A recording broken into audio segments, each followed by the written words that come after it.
Le président Macron a décidé de reconnaître en septembre l'État de Palestine.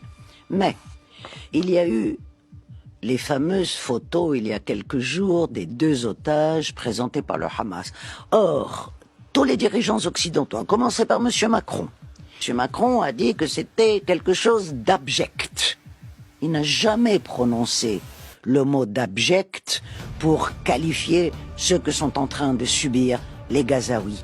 Et quelle est la différence? Ces deux otages, ils ont un nom, ils ont un visage, ils sont nommés. Tandis que les dizaines de milliers de Gazaouis, ils n'ont pas de nom, ils n'ont pas de visage, c'est de la viande. Sophie Bessis détruit Macron en direct. L'historienne Sophie Bessis était invitée sur le plateau de France Culture afin de démonter le mythe de la civilisation judéo-chrétienne. Mais surtout, elle a mis les mots là où les dirigeants occidentaux refusent de les poser. Les Gazaouis sont massacrés sous les bombes dans l'indifférence totale. Alors que Macron et l'Europe s'indignent devant les photos de deux otages israéliens, personne ne prononce un mot d'horreur pour les milliers d'enfants palestiniens affamés et déchiquetés à Gaza. Pour Sophie Bessis, ce silence n'est pas un hasard. Il cache 2 millénaires d'antisémitisme européen recyclé en soutien aveugle à Israël, présenté comme une guerre de civilisation. Comme vous allez le voir, elle pulvérise le récit officiel en direct et prend clairement la défense de Gaza face aux mensonges d'État. Dans quelle mesure cette imposture, d'après vous, est-elle une clé pour expliquer le comportement de la plupart des pays occidentaux qui aujourd'hui refusent de rompre avec Israël ? Oui, c'est une excellente question. Je vais peut-être commencer à vous répondre par une image. Bien sûr, mais nous y reviendrons peut-être. Le président Macron a décidé de reconnaître en septembre l'État de Palestine. Mais il y a eu les fameuses photos, il y a quelques jours, des deux otages présentés par le Hamas. Et il faut avoir la plus grande compassion, évidemment, pour ces otages qui sont réellement en danger de mort. Mais donc on les a présentés squelettiques, étant mal nourris, mourant de faim, comme tous les Gazaouis. Hein. C'est-à-dire qu'ils sont au milieu d'une population qui est en train, au sens littéral du terme, de crever de faim.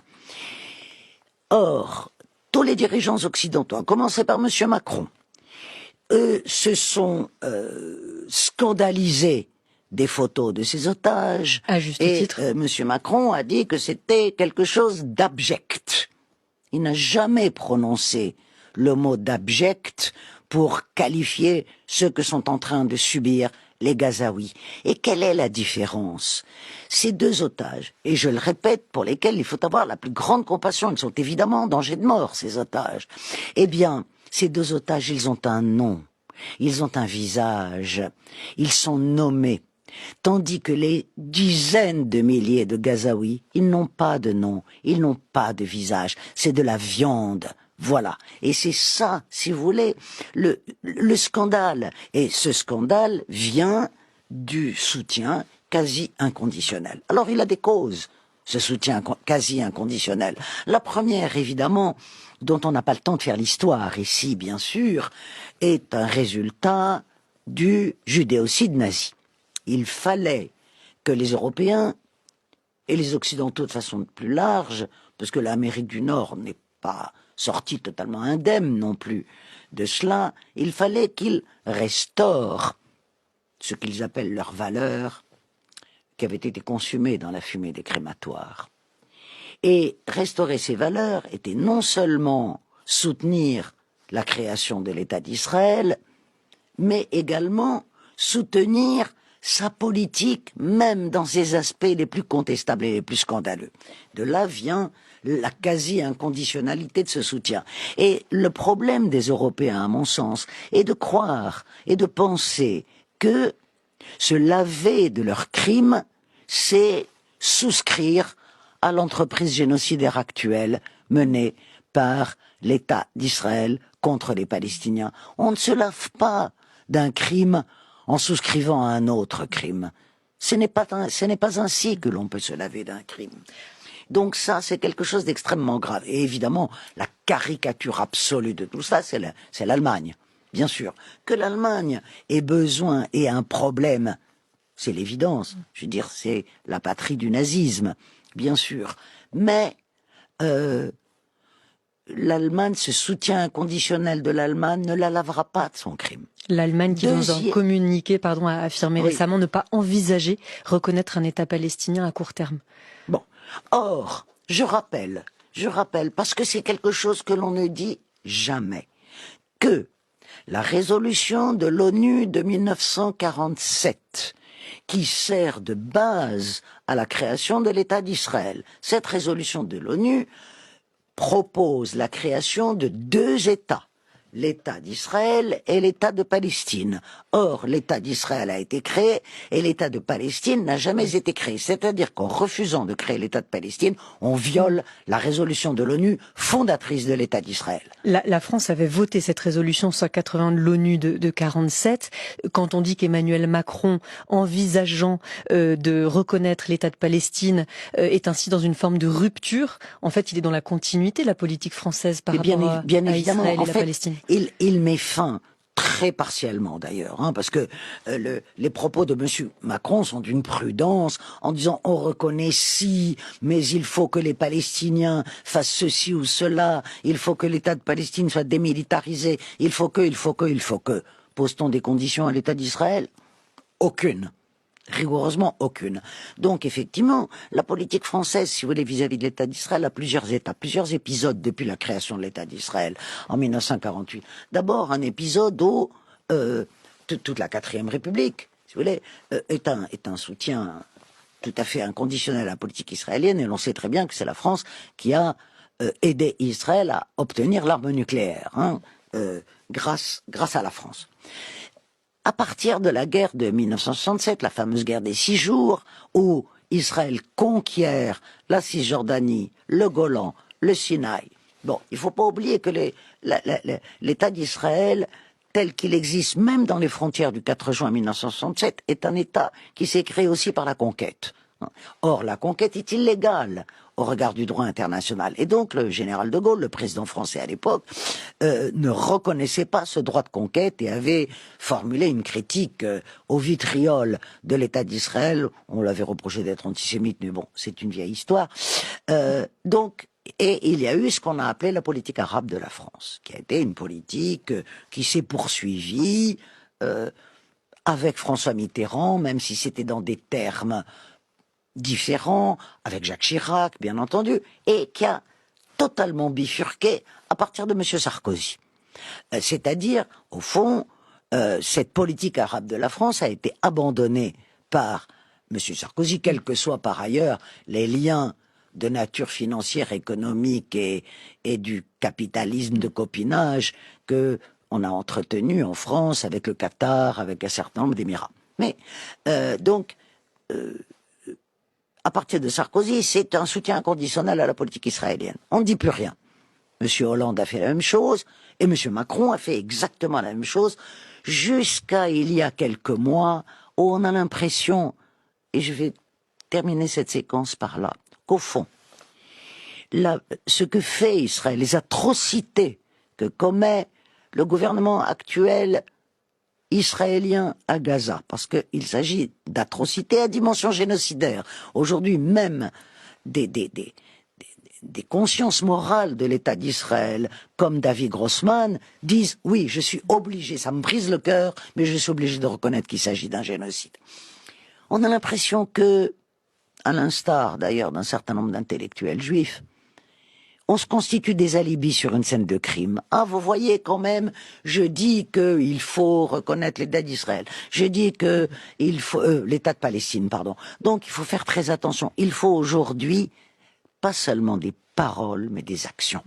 Se constitue un alibi sur une scène de crime, c'est un peu ce que fait le Premier ministre britannique aussi, Keir Starmer, qui envisage de reconnaître l'État de Palestine, sauf si Israël prend certains engagements. Encore une fois, une déclaration très floue, et on renvoie Sophie Bessis à nouveau à l'histoire. On n'a pas le temps de le développer, mais c'était quand même le Premier ministre britannique Arthur Balfour et son ministre des colonies à l'époque, Chamberlain, qui ont eu cette volonté de faciliter la colonisation juive en Palestine, avec aussi ce paradoxe, parce que c'était également pour limiter l'immigration juive dans leur propre pays qu'ils ont encouragé à cette création.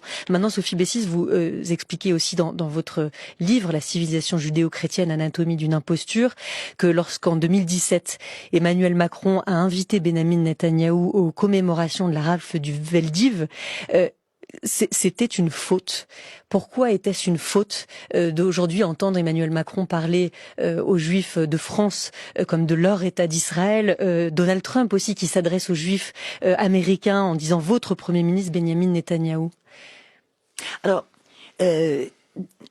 effectivement, je crois que je me méfie beaucoup aujourd'hui de ce philo-sémitisme officiel de tous les dirigeants occidentaux. Vous savez, je reprends une phrase de Frantz Fanon, je crois que c'est dans Peau noire, masque blanc, où il dit « Ceux qui adorent les nègres sont aussi malades que ceux qui les exècrent. » Remplaçons le mot nègre par le mot juif, et je suis parfaitement en adéquation avec cette phrase. Ce philo-sémitisme est suspect, à mon sens, parce qu'il l'emploie. Alors, évidemment, c'est moins dangereux pour les juifs que l'antisémitisme, j'en conviens. Mais il emploie les mêmes paradigmes que l'antisémitisme d'antan. Quel est le paradigme principal? Le juif, c'est quelqu'un d'autre. Il y a une exceptionnalité juive, et soit on le déteste trop, soit on l'aime trop. Voilà. Et aujourd'hui, ce philo-sémitisme est suspect. Et suspect parce que c'est l'exceptionnalité juive. Et c'est légitimer la prétention d'Israël à représenter tous les juifs. Je rappelle que l'État d'Israël, aujourd'hui, il y a à peu près une petite moitié des juifs qui sont des citoyens, des juifs du monde qui sont des citoyens israéliens. Pas davantage. Et que l'État d'Israël n'a pas réussi à réaliser ce qui était son objectif, c'est-à-dire réunir tous les juifs du monde sur cette prétendue, sur cette nouvelle patrie. Enlever le mot prétendu, ça sera plus compliqué, c'est plus compliqué que ça. Et M. Macron, qui invite M. Netanyahou pour commémorer un événement franco-français, c'est-à-dire que le Veldiv, c'est la rafle des Juifs de Paris par la police parisienne. Voilà ce qu'est la rafle du Veldiv. Que vient faire M. Netanyahou dans cette affaire? Sinon, si l'on pense qu'il représente tous les Juifs, y compris les Juifs français. Et je vais même plus loin. M. Bayrou, au dernier dîner du CRIF, où se précipitent d'ailleurs tous les dignitaires gouvernementaux français depuis des années, sans critiquer le communautarisme du CRIF, alors que le communautarisme musulman est pointé du doigt. Je passe, c'est un autre sujet. Eh bien, Monsieur Bayrou, excusez-moi, c'est ridicule, ça me fait rire, a dit que il y avait une intimité entre l'âme juive et l'âme française. Bon. Ça veut rien dire pour vous. Qu'est-ce que ça veut dire pour les Français juifs? Que ils ont deux âmes. Ils auraient une âme juive d'un côté, une âme française de l'autre, que l'âme juive et l'âme française sont différentes. Vous voyez le niveau de ridicule, d'absurdité auquel on peut arriver aujourd'hui. Et donc c'est très dangereux ce philo-sémitisme, parce que il singularise les juifs. Et moi je parle dans mon essai, au fond, d'un droit à l'indifférence. Vous disiez tout à l'heure que vient faire Benyamin Netanyahou à une commémoration de la rafle du Veldiv. Alors il y a été invité par Emmanuel Macron. Autre question dans le genre que vient faire Abraham dans les accords d'Abraham? Alors les accords d'Abraham. Bon, alors évidemment, ces fameux monothéismes, les trois monothéismes, c'est ce qu'on les appelle les monothéismes abrahamiques. Donc effectivement, bon, si on suppose qu'Abraham, lequel d'ailleurs vient du Haran, c'est-à-dire en gros de la frontière de l'Irak, n'oublions pas, aujourd'hui judéo-chrétien est occidental, mais enfin les fondateurs du judaïsme, Abraham serait irakien et Moïse c'est Moïse l'Égyptien tout de même, donc si vous voulez, l'Occident est quand même assez loin de cette fondation, de cet acte fondateur. Mais effectivement, donc supposons qu'il s'agit de trois monothéismes abrahamiques. Pourquoi les les ont appelés les accords d'Abraham, ce qui à mon avis est une autre Les faute. accords entre Israël et plusieurs pays arabes. Oui, ce sont les accords d'Abraham, c'est-à-dire la normalisation de plusieurs pays arabes avec Israël. C'est le Maroc, les Émirats arabes unis, Bahreïn, l'émirat du Bahreïn, et le Soudan contraint et forcé. C'est une autre histoire. Cela, une fois de plus, déplace sur le plan religieux un conflit politique. Il y a aujourd'hui ce qu'on appelle, ce qui à mon avis est une mauvaise appellation, le conflit israélo-palestinien, c'est-à-dire qu'il convient, c'est un conflit, non, c'est malheureusement une entreprise coloniale, et aujourd'hui la conquête de la Palestine par Israël est en train de s'achever. Vous avez vu que l'annexion de la Cisjordanie est imminente, et celle de Gaza est préconisée par les ministres néo-nazis que sont, et j'emploie le terme, je le mesure. On imagine bien que vous pesez vos mots, Sophie Bessis. Quand on regarde le discours, on ne peut les appeler que de cette manière-là. L'annexion de Gaza également. Donc, cette conquête est terminée. Pourquoi faire venir qu'a faire Abraham dans cette histoire? Donc, c'est une fois de plus déplacer un conflit politique sur un plan religieux. Et déplacer un conflit politique sur un plan religieux, ça s'appelle noyer le poisson. Déplacer le conflit politique sur un plan religieux, Israël n'a pas l'apanage de cette méthode-là. Dans les pays, certains pays arabes aussi, en tout cas de part et d'autre, les discours religieux cartonnent entre guillemets. Aujourd'hui, vous dites, Sophie Bessis, que les Juifs intégristes en Israël, en Cisjordanie, brandissent la Bible comme si c'était un code foncier. Quel rôle est celui de l'historien, de l'historienne que vous êtes? Quel rôle vous donnez aujourd'hui dans cette période critique? Quel rôle vous donnez de l'historienne? Ouais. Non, moi je crois que les historiens... alors évidemment, il y a plusieurs types d'historiens.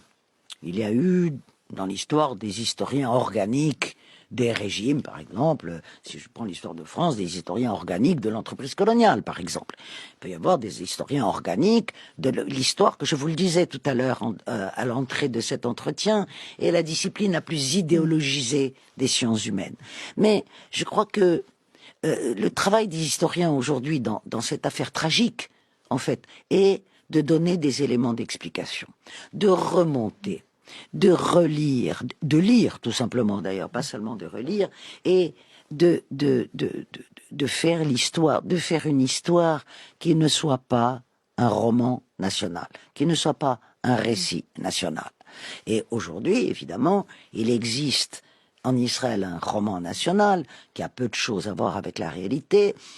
Il existe un récit national palestinien également, et ces récits ne se réconcilieront jamais, parce que la mémoire juive et la mémoire palestinienne ne sont pas les mêmes, hein, et l'histoire. Mais il ne s'agit pas de réconcilier des récits. Je crois que c'est pas le travail de l'historien de réconcilier des mémoires. En revanche, c'est de voir dans ce passé qu'est-ce qui peut constituer un chemin pour l'avenir. Et c'est pourquoi nous parlions tout à l'heure des Juifs arabes, par exemple, qui au lieu d'être des ponts, ont aidé à creuser des gouffres. C'est ce que je dis pour une histoire qui est très compliquée, sur laquelle on ne peut pas revenir, vu qu'on n'a pas beaucoup de temps. Mais il s'agit aujourd'hui, voilà, en s'emparant du passé, peut-être pouvons-nous essayer de construire des ponts, essayer d'en finir avec cette tragédie.